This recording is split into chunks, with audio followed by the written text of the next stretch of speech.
Claro que um programa sobre histórias de superação tem que ter histórias de superação. A gente foi atrás desses relatos inspiradores. Vamos começar com a história da escritora e palestrante a Cris Guerra. É uma história com alguns capítulos bem desafiadores, olha só. Quando eu tinha 24 anos, a minha mãe faleceu depois de 2 anos lutando contra o câncer.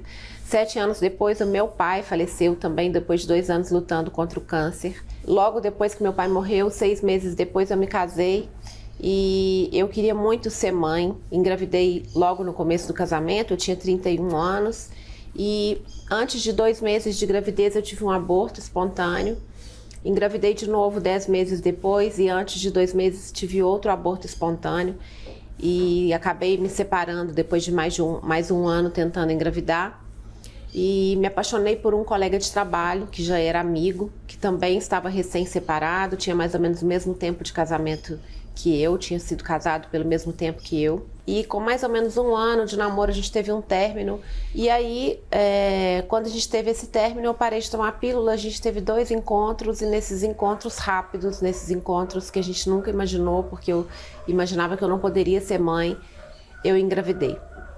Quando eu engravidei, eu fiquei muito feliz, eu não sabia como ele ia reagir, contei para ele, ele ficou muito feliz também. Começamos a viver um período muito bom nas nossas vidas, um casamento em casas separadas, combinamos que quando o Francisco nascesse, ele ia mudar para minha casa. E aí, no dia 17 de janeiro de 2007, eu fui trabalhar, entrei numa reunião, mas antes de entrar numa reunião, mandei um e-mail para ele, que era uma coisa que a gente fazia muito, a gente não tinha dormido juntos naquele dia, normalmente passávamos o fim de semana juntos, era uma quarta-feira de manhã, um dia muito bonito. Eu entrei nessa reunião e tinha mandado um e-mail dizendo: que dia bonito, te amo. Quando eu saí da reunião, não tinha resposta desse e-mail, e eu tive um mau pressentimento. Tentei falar com ele, não consegui, liguei para ele, liguei para o trabalho dele, me falaram que ele não tinha chegado, que ele não tinha ido trabalhar. E ele era o primeiro a chegar no trabalho. Naquele dia ele acordou, foi para a aula de squash, voltou para casa, se vestiu para o trabalho, tomou banho, se vestiu para o trabalho e teve uma morte súbita. Ele caiu morto, teve uma parada cardíaca aos 38 anos. E eu me lembro que, ao perceber que aquilo tinha acontecido, a primeira coisa que eu pensei foi: quanto tempo vai demorar para eu morrer também? Mas aí eu lembrei que eu não podia morrer. Eu lembrei que eu tinha um filho dentro de mim, então eu brinco com o Francisco, meu filho que hoje tem 14 anos, que ele começou salvando a minha vida antes mesmo de vir para o mundo. Que linda a história de como a Cris superou tudo com o filho dela, o Francisco. E no começo do programa, é até difícil falar, né? Porque a gente se emociona ouvindo. Sim. No começo do programa, ali na nossa abertura, ela fala sobre uma força que muitas vezes você não sabe que tem até você precisar dessa força. E ouvindo a Cris falar agora, o filho dela tem 14 anos, como ela disse, dá para sentir na voz dela a força que ela precisou construir ao longo dessa história. Uma história que hoje ela usa para ajudar outras pessoas, uma força maior ainda, né, Gabi? Nossa, eu ouvi a fala da Cris com muita atenção.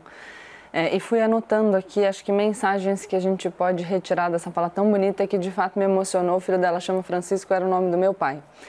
Primeira coisa, a gente não controla o mundo, por mais que a gente queira, por mais que a gente tente, não dá para controlar.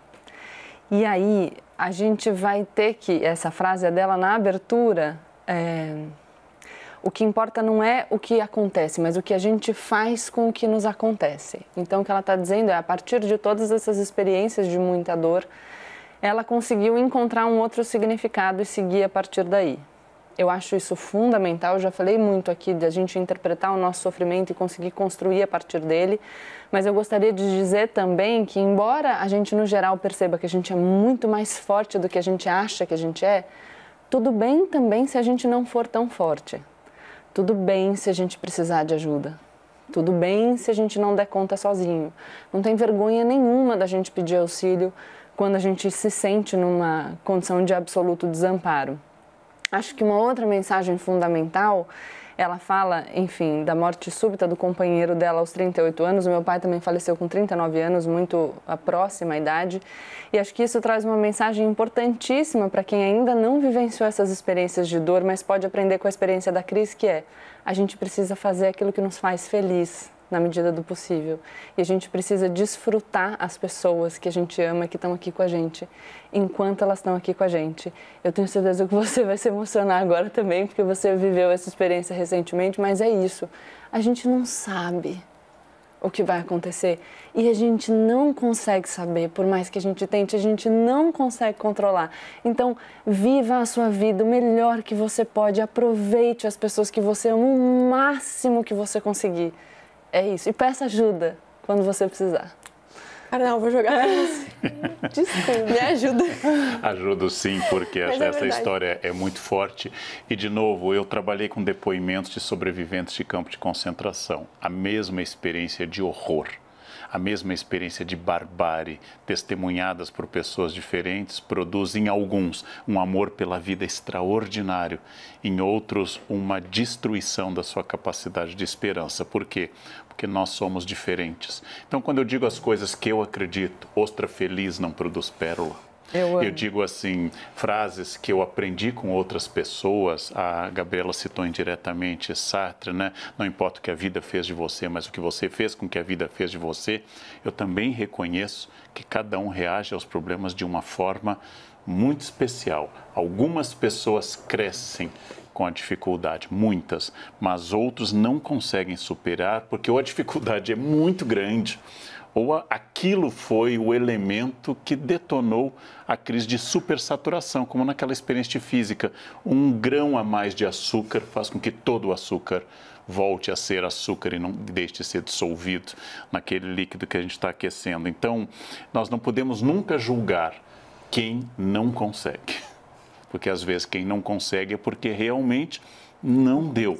E devemos sempre olhar para esses casos, porque de fato eu volto ao que eu disse no início. Eu não posso conseguir uma medalha de ouro. Eu, Leandro, não tenho condições de conseguir uma medalha de ouro em nenhum esporte a essa altura da minha vida no padrão olímpico.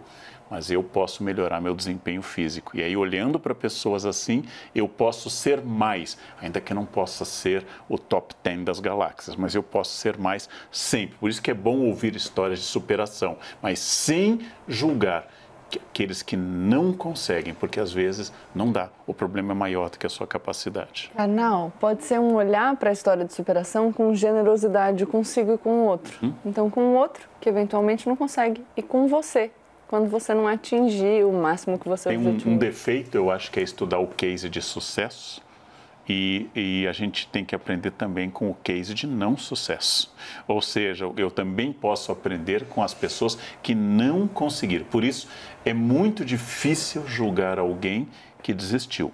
Porque, às vezes, de fato, ou faltou energia ou porque o problema excedeu. Não adianta, senão eu vou dizer que alguém que foi pego por um tsunami e diz, não, essa pessoa não teve força para ficar parada enquanto a onda vinha batendo nela. Não, às vezes o tsunami é mais forte que você e às vezes você não tem condições mesmo.